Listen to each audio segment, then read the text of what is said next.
Hello, I welcome you all once again to my channel Explore Education. I am Dr. Rashmi Singh, Assistant Professor, Department of Education, SS Khanna Girls Degree College, University of Allahabad. And this time I am going to discuss with you another topic on sociology, educational sociology, that is Sociology, Dominance, Conflict and Resistance. In your course this year, the new and revised course of BA Part 1, I think, this is the only subtopic under the main heading of educational sociology, that is sociology, dominance conflict and resistance.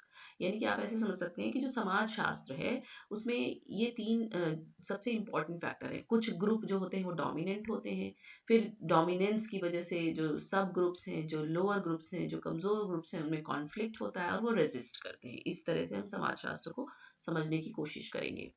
तो dominance क्या है?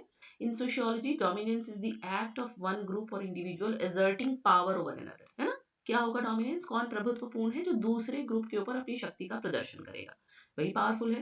It can also refer to the ability to influence or manipulate others to maintain a position of authority or achieve specific goals. इसको आप इस तरह से भी समझ सकते हैं कि डोमिनेंस सोशियोलॉजी में वो है जिसमें एक ग्रुप दूसरे को इन्फ्लुएंस, प्रभावित करने की योग्यता रखता है ना? उसको मैनिपुलेट कर लेता है ताकि हमारा जो उसका जो अथॉरिटी का पोजीशन है वो बना रहे और उसके स्पेसिफिक गोल्स की प्राप्ति होती रहे।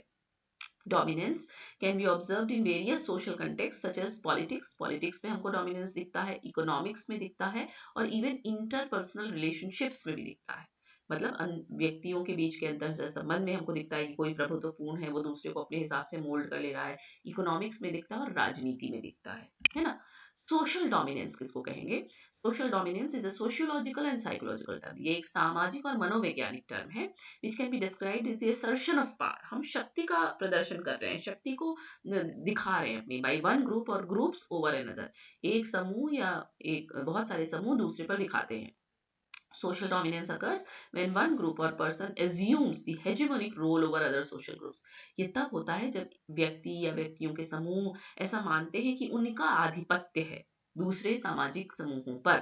Social dominance is usually based on a combination of economic status, race, gender, religion, etc। और अक्सर ये किस पर आधारित होता है? या तो मतलब किस आधार पर कोई डोमिनेंस होगा, कोई नहीं होगा, कोई डोमिनेंट होगा, कोई नहीं होगा। इकोनॉमिक स्टेटस उसका अच्छा है, आपका खराब है। रेस माना जाता है, जैसे विदेशों में, वेस्टर्न सोसाइटी में बहुत काले गोरे का ये रहा कि गोरे हैं जो वो शासन करेंगे कालों पर। जेंडर हमेशा से रहा है कि जो मेल है वो फीमेल जेंडर पर आधिपत्य रखेगा और रिलीजन वाइज भी ऐसा रहा है ना? कैरेक्टरिस्टिक्स, अगर इसके गुणों की बात करें तो डोमिनेंट ग्रुप्स, सबऑर्डिनेट ग्रुप्स और लेजिटिमाइजिंग मिथ्स। इस तरह से चलता है कि डोमिनेंट ग्रुप्स जो प्रभुत्वपूर्ण समूह हैं, these groups have the upper hand. वो अपर हैंड रखते हैं अपना पावर के मामले में, सोशल स्टेटस में, और उनको विशेषाधिकार प्राप्त होते हैं। They often control the valued system. वही होते हैं जो मूल्य व्यवस्था को नियंत्रित करते हैं। विच determines what is considered right and wrong. जैसे जमींदार है ना, इस तरीके के लोग कि वो बताएंगे क्या सही है क्या गलत है, उसी हिसाब से जो कम प्रभुत्वपूर्ण है, जो कमजोर है, उसको करना होता है। Subordinate groups, these groups have relatively little political power. इनके पास राजनीतिक शक्ति नहीं है और ease in their way of life. They receive little social recognition and may be stigmatized. उनके पास सामाजिक पहचान भी नहीं होती और उनको कमजोर, मतलब उनके ऊपर आधिपत्य स्थापित करके डोमिनेंट ग्रुप रहता है। और लेजिटिमाइजिंग मिथ्स, मतलब कुछ ऐसे मिथ जिनको कह दिया गया है कि कानूनी है और आपको मानना है, एक्चुअली वो सही नहीं है लेकिन उसको लेजिटिमाइज कर दिया गया। These myths promote human rights, but they can also increase group-based inequality। इससे जो है समूह आधारित असमानता बढ़ती है और सोशल हायरार्की भी बढ़ती है। जैसे डिवाइन राइट ऑफ किंग्स, कह दिया गया कि राजाओं के पास ये विशेषाधिकार है, वो दैवीय है, ईश्वरीय अवतार हैं, इस तरीके से बातें, बल्कि ऐसा नहीं है। Racism and nationalism are legitimizing myths that increase social hierarchy। और ये सामाजिक हायरार्की को बढ़ाते हैं कि ये बड़ा बड़ा है, उससे छोटे आप, उससे छोटे आप, उससे छोटे आप, इस तरह से। फिर अगर सोशल डोमिनेंस थ्योरी की बात करें तो it was put forth by two researchers, Jim Sidanius and Felicia Pareto, in 1999, that attempted to explain how and why social structures seemed to be supported by an unspoken hierarchy of groups based on a number of different traits। ये इन्होंने सामाजिक प्रभुत्वपूर्ण का सिद्धांत दिया। इन्होंने कहा कि multiple hierarchy समाज में होती हैं और किस पर आधारित होती हैं? जेंडर पे, रेस पे, आयु पे, आपकी आर्थिक स्थिति पे, और and other characteristics, either naturally recurring और ऑब्टेन्ड। या तो प्रकृति प्रदत्त होती है या हम उसको प्राप्त करते हैं। It is a sociological theory that explains how societies maintain group based dominance. ये एक सामाजिक सिद्धांत है जो हमको बताता है कि कैसे समाज अपना आधिपत्य प्रभुत्व स्थापित करके रहते हैं, कैसे बनाते हैं। It suggests that nearly all stable societies are group-based dominance hierarchies. ये कहता है कि लगभग हर समाज में इस तरीके की हायरार्की होती है, कोई डोमिनेंट होता है, कोई सब डोमिनेंट होता है। Where one sub social group has disproportionate power and special privileges, जिसमें एक समूह को मतलब डिस्प्रपोर्शनेट मतलब कि प्रपोर्शन अनुपात के हिसाब से नहीं, अनुपात को बिगाड़ते हुए में एक को ज्यादा पावर और विशेषाधिकार मिले हुए हैं, दूसरे को कम। प्रोपोर्शनेट होगा तब तो बराबर बराबर हो जाएगा ना। Social dominance theory describes how processes at different levels of social organization, from cultural ideologies and institutional discrimination to gender roles and the psychology of prejudice, work together to produce stable group based inequality. मतलब ये theory हमको ये बताती है कि किस तरह से ये सामाजिक व्यवस्थाएं बनी हुई हैं, कल्चरल आइडियोलॉजी के आधार पर, इंस्टीट्यूशनल डिस्क्रिमिनेशन के आधार पर, जेंडर रोल के आधार पर, और इसमें साइकोलॉजी ऑफ, देखिए प्रिजुडिस की भी साइकोलॉजी होती है, और हम किसी विशेष ग्रुप के प्रति हमारे मन में पहले से ही पूर्वाग्रह है ना। ये सब काम करके स्टेबल ग्रुप बेस्ड इनइक्वालिटी बनाती है, और सारे समाज इनइक्वल है, दुनिया में कोई ऐसा समाज नहीं है जहाँ सब लोग बराबर हों। और क्या कह रही है कि these hierarchies influence how equitable the allocation of resources is and how the distribution of undesirable work and or roles are assigned. ये थ्योरी हमको बताती है कि यही हायरार्कीज जो ऊपर नीचे व्यवस्था बनी हुई है समाज में, ये तय करता है कि किसको कौन सा हिस्सा मिलेगा, किसको कौन से रिसोर्सेज मिलेंगे, कौन वो अनडिजायरेबल काम करेगा। तो अनडिजायरेबल काम डोमिनेंट ग्रुप नहीं करता है, सब डोमिनेंट ग्रुप करता है ना। For example, in modern Western society, the white male hierarchy was for a very long time more dominant. जैसे कि वेस्टर्न समाजों में हमेशा से रहा है कि जो गोरे मेल थे वो हमेशा से उन्होंने आधिपत्य बना के रखा, और माइनॉरिटी जो रेशियल ग्रुप था उसको दबा के रखा।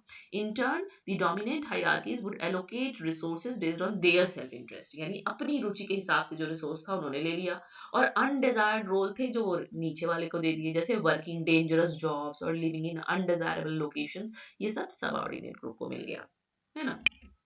अब आता है रेजिस्टेंस, कि भाई जब डोमिनेंस होगा तो लोग क्या करेंगे, विरोध करेंगे। मतलब डोमिनेंस जब हद से ज्यादा बढ़ जाएगा तो विरोध होगा। इन sociology resistance is the act of opposing और रिफ्यूजिंग टू एक्सेप्ट पावर। जब मतलब कि जब शक्ति को एक्सेप्ट करने से मना कर दिया जाए, अस्वीकार कर दिया जाए, उसका विरोध कर दिया जाए अथॉरिटी का, कंट्रोल का, तो वही रेजिस्टेंस हो जाता है। ये भी एक सोशल कंस्ट्रक्ट है, सामाजिक ये एक संप्रत्यय है, a mechanism that is defined by a society. ये प्रक्रिया भी समाज द्वारा ही परिभाषित होती है। Is defined as a group of people who in some way disrupt the accepted authority. ये कब होता है, जब लोग जो है अथॉरिटी को एक्सेप्ट करने से मना कर देते हैं, डिसरप्ट कर देते हैं उनका order, whether that be the legal authority or an occupying force, in order to upset stability. जो स्टेबिलिटी सो कॉल्ड चल रही थी उसको अपसेट कर दिया जाता है रेजिस्टेंस के through. Examples of resistance have occurred through out history. समाज में होते रहे विरोध, इतने आंदोलन, इतने मूवमेंट आंदोलन चलते रहे हैं। Resistance is not a quality of an actor or a state of being, but involves some active behavior, whether verbal, cognitive or physical. है ना। ये एक व्यवहार है जिसमें जो वर्बल हो सकता है, संज्ञानात्मक हो सकता है, फिजिकल हो सकता है, और ये एक्टर की क्वालिटी नहीं है बल्कि मिला जुला रूप है। अब इसकी डेफिनेशंस की अगर बात करें तो कहा गया, जो समाजशास्त्री उन्होंने कहा कि रेजिस्टेंस में दो कोर एलिमेंट होते हैं, एक एक्शन और एक ऑपोजिशन। यानी कि कुछ ना कुछ आप काम कर रहे होंगे, और काम किस में के प्रति कर रहे होंगे, विरोध में कर रहे होंगे।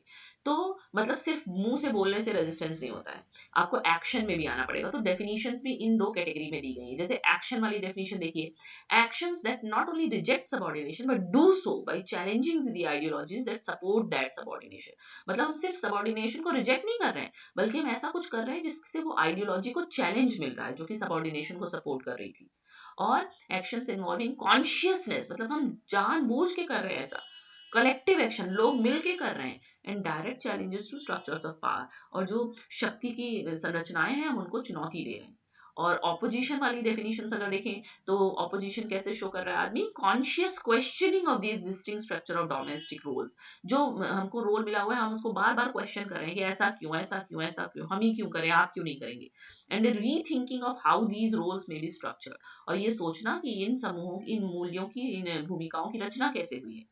एनी बिहेवियर और डिस्कोर्स दैट काउंटर्ड और disrupted the dominant bureaucratic discourse, है ना। तो ये ऑपोजिशन वाली डेफिनेशंस हैं। फिर टाइप्स अगर देखें तो बहुत तरीके के हैं।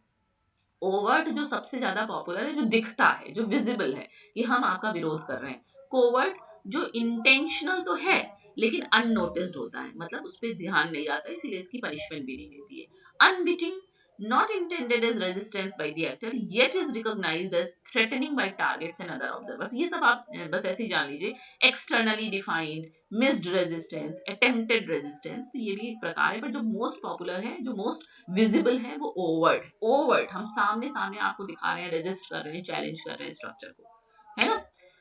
रेजिस्टेंस मूवमेंट, समाज में बहुत सारे ये विरोध के आंदोलन चलते रहे हैं। Resistance movements are a significant aspect of sociology representing collective efforts to challenge and transform existing social, political और इकोनॉमिक स्ट्रक्चर्स, है ना। हमने बहुत सारे लोगों का मिला जुला एफर्ट है जिसमें वो बदलना चाह रहे हैं, जो सामाजिक, जो राजनीतिक, जो आर्थिक स्ट्रक्चर बना हुआ है उसको ट्रांसफॉर्म कर रहे हैं, उसको चुनौती दे रहे हैं। These movements emerge when individuals or groups feel marginalized, oppressed or dissatisfied with the status quo। कब होता है ये? जब लोग ये महसूस करते हैं कि उनको अलग कर दिया गया है, सीमांत कर दिया गया है, उन्हें दबा दिया गया है, वो असंतुष्ट होते हैं। A resistance movement can be defined as a collective effort। सबसे खास बात है, देखिए, एफर्ट कलेक्टिव होना चाहिए, मिला जुला होना चाहिए, by individuals or groups to challenge and oppose dominant power structures, ideologies or policies। These movements aim to bring about social change and address various forms of inequality, discrimination और injustice। बार बार ये बात हो रही है कि जो स्टेटस को है, जो बना दिया गया, उसके विरोध में जब कलेक्टिव एक्शन हो रहा है पॉलिटिकल, सोशल, इकोनॉमिक स्ट्रक्चर को चेंज करने के लिए, वो रेजिस्टेंस मूवमेंट है।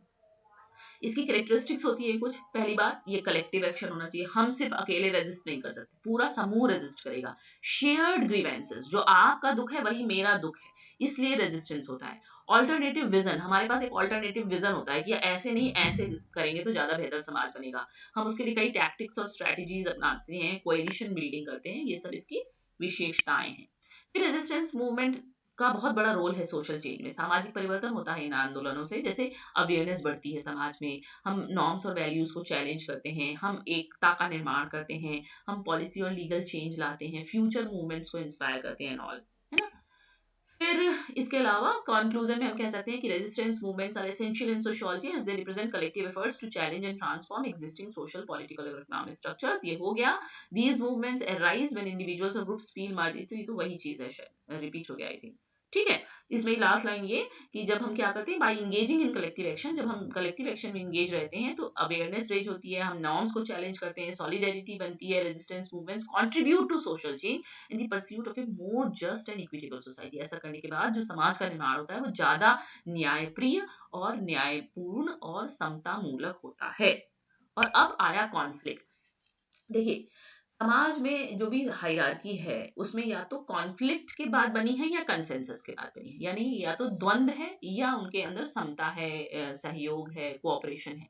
तो the key difference between structural consensus and structural conflict theories is that broadly speaking, for consensus theories का मतलब क्या है कि हम जो है values and norms of society that people learn through the process of socialization are shared by all members of society. यानी कि कोई झगड़ा नहीं है, सब कंसेंसस है, सब एकमत है, सहमत है कि जो समाज के नियम है उसको सब लोग मानेंगे। That is there an agreement, है ना, एक एग्रीमेंट है, एक संधि है, एक कंसेंसस है कि जो आइडियाज और बिलीव्स समाज में प्रिवेलेंट है उसको सब इंडिविजुअल मान रहे हैं। जबकि कॉन्फ्लिक्ट थ्योरीज क्या कह रहा है, argue that rather than there being a consensus about ideas and beliefs in society, social life is fraught with conflict among different members। लेकिन कॉन्फ्लिक्ट थ्योरी कहती है कि नहीं, ऐसा नहीं है, सारे आइडियाज को सब नहीं मानते, बल्कि कॉन्फ्लिक्ट होता है डिफरेंट मेंबर्स के बीच में, और वो एक दूसरे से स्ट्रगल करते रहते हैं पावर और कंट्रोल को पाने के लिए, है ना। और क्या है, तो कंसेंसस थ्योरी क्या कह रही है, समाज को कैसे देखती है, held together informally by normal values at a common morality. जो कंसेंसस थ्योरी का समाज है वो कहता है कि सब एक ही मोरालिटी को मान रहे हैं, वैल्यूज को मान रहे हैं, नॉर्म्स को मान रहे हैं। जबकि कॉन्फ्लिक्ट थ्योरी कहती है कि coercion of some members by those at the top, लेकिन जो ऊपर वाले मेंबर है वो नीचे वालों को दबा रहे हैं, ऐसा कहती कॉन्फ्लिक्ट थी। Conflict serves the function of establishing and maintaining group identities. According to Simmel, conflict sets boundaries between groups by strengthening group consciousness and awareness of separateness from other groups. मतलब कॉन्फ्लिक्ट में कह रहे हैं कि हम नहीं मान रहे हैं, कोई ऊपर वाला है वो दबा रहा है, नीचे वाला है वो अलग होना चाह रहा है, वो सेपरेट होना चाह रहा है, वो सत्ता चाह रहा है, और कंसेंसस कह रहा है कि नहीं ये सब ठीक है, सब मोरालिटी, सब आइडियाज, वैल्यूज, नॉर्म्स को सब मान रहे हैं। तो in order to devise a theory of social conflict, Koser explores the ideas set forth by George Simmel in his classical work Conflict. George Simmel का काम ही था कॉन्फ्लिक्ट पे। उन्होंने कहा कि conflict in terms of interactive processes and depicts conflict as a form of socialization. वो कह रहे हैं कॉन्फ्लिक्ट भी एक सोशलाइजेशन का तरीका है। No group can be entirely harmonious, कह रहे हैं कोई समाज पूरी तरह से समांगी नहीं हो सकता है, हारमोनियस नहीं हो सकता है। It would lack process and structure, अगर ऐसा होगा तो उसमें संरचना ही नहीं होगी, कोई सब एक बराबर है। तो group formation is a result of both association and dissociation.